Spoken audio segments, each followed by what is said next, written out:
आज आपण सहज कोणीही बनवू शकेल एवढी सोपी पद्धत वापरून 10 ते 15 मिनिटांमध्ये तयार होणारे भगर आणि साबुदाणा घालून उपवासाचे आप्पे कमीत कमी साहित्यामध्ये वापर करून इन्स्टंट चटणी तयार करूया। रेसिपीला सुरुवात करूया, तर व्हिडिओ स्किप न करता शेवटपर्यंत बघा। नमस्कार, मी ज्योती, ज्योतिष किचनमध्ये सर्वांचं खूप खूप स्वागत आहे। आप्पे बनवण्याकरता मी इथे मोठी वाटी भगर घेतली आहे। पाव कप इतका साबुदाणा घेतला। गॅसवर आता कढई ठेवली आहे। साबुदाणा टाकायचा, भगर पण टाकून घ्यायची। दोन्हीही आपल्याला मध्यम आचेवर भाजून घ्यायचं आहे 2 ते 3 मिनिट।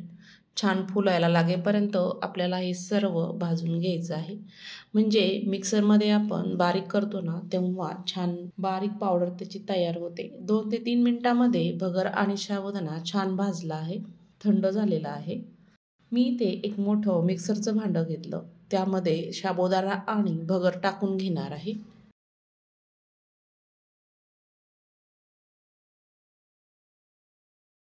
झाकण लावून मिक्सरला याला छान असं फिरवून घ्यायचं आहे। ह्या पद्धतीने बारीक असं वाटून घ्यायचं आहे। भाजून घेतल्यामुळे भगर आणि साबुदाणा छान बारीक होतो। त्यामध्ये 1 कप इतकं दही टाकायचं आहे। त्याच कपाने 1 कप इतकं पाणी टाकणार आहे।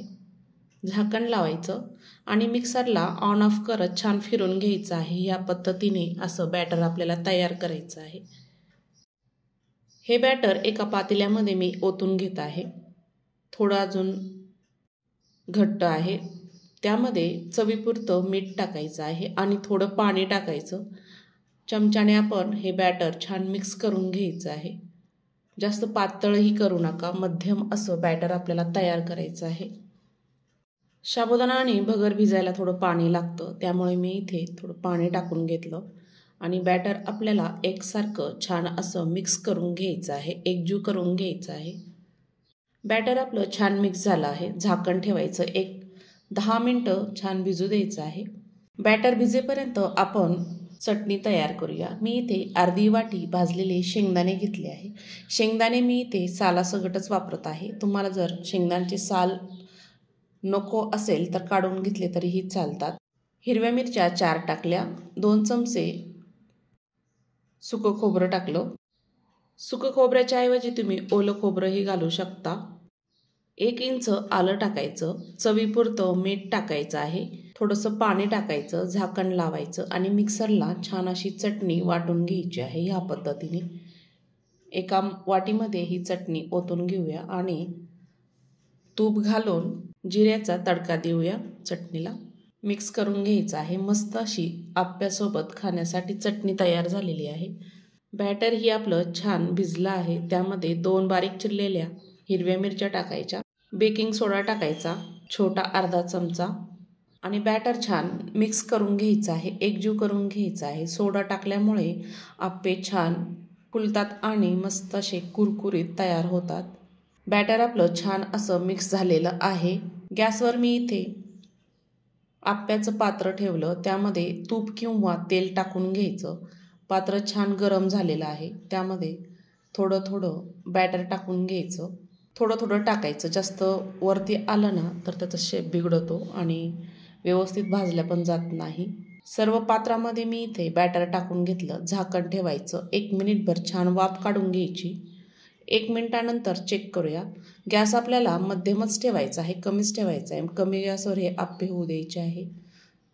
बघू शकता मस्त अलगद आप्पे निघत आहे, अजिबात चिटकले नाहीये आप्या पात्र्याला। आप्याचा कलर बघू शकता, किती गोल्डन आणि मस्त जाळीदार आप्पे तयार झालेले आहेत। ह्या पद्धतीने नक्की तयार करून बघा। खालची बाजू छान भाजली आहे। एका प्लेटमध्ये आपण आप्पे काढून घेऊया। साबुदाणा आणि भगर भिजू घालायचं। भिजू घातला नसेल तर हे इन्स्टंट आप्पे तुम्ही उपवासाला करून खाऊ शकता आणि पोटही छान भरतं। ह्या नवरात्रीमध्ये किंवा कोणतेही उपवासाला हे आप्पे तुम्ही बनवू शकता, खाऊ शकता। तर आजची रेसिपी आवडली असेल तर ज्योतिष किचन चॅनलला नक्की सबस्क्राईब करा, म्हणजे अशा छान छान रेसिपी तुमच्यापर्यंत पोहोचतील। आजची रेसिपी आवडली असेल तर नक्की कमेंटमध्ये सांगा आणि हा व्हिडिओ कुठून बघत आहात नक्की सांगा. शेअर करा, लाईक करा. तुमच्या एका लाईकमुळे मला प्रोत्साहन मिळतं.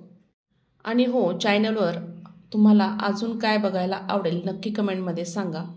संपूर्ण व्हिडिओ बघितल्याबद्दल सर्वांचे धन्यवाद.